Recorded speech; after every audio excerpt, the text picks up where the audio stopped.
Mana bu bizni parneyda tashqaridan ko'rinishi. Bunimiz ventilyator ichkariga havoni haydaydi. Salofan bilan 2 qavat ichidan tashqarisidan yopilgan parnik. Mana bu bizni inkubatsiya xonamiz. Inkubatsiya xonaga 200 ta elangan. 25-noyabrda ekilgan. Bugun 13-dekabr. Xudo xolasa ana shu orasida plesniya bosganlari bor, yashil mog'or. Shularni olib chiqib tashlash kerak. Bugungi qiladigan ishlarimiz shu. Oqarishi yaxshi. Yaxshi oqarib, xudo xolasa 20-gacha to'liq oqarib olsa, keyin yangi yilga xudo xolasa bozorga olib chiqib sotiladi. Oqarish holatlari zo'r. Mana urug'lar ekilgan qator. Bu oqarishi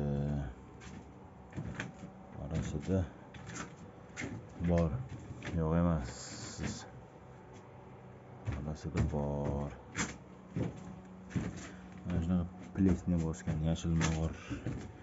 Shularni bugun olib chiqib tashqariga обработка qilib tashlashimiz kerak. Mana bunda ham bor ekan plesniya. Bu yashil mog'or bosdimi, bo'ldi, olib chiqib tashlash kerak. Mana bu yerda ham bor. Bu bolam. Oynadan nariga turib qoldim-da. Mana deysiz.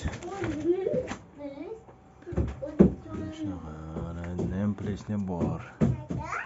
Mana bunda ham plesniya bor. Bitta xonamiz. Biz qilayotgan ishlarimiz. Mana shu o'z qorinlarimizni oqartirib oladigan xonamiz. Yuring qizim. Mana shunaqa bitta kichkina обогреватель. Mana shu xona isitilyapti. Hozir qizim. Mana biz gradusligimiz ko'rinyaptimi? 24, 23 gradusda turibdi.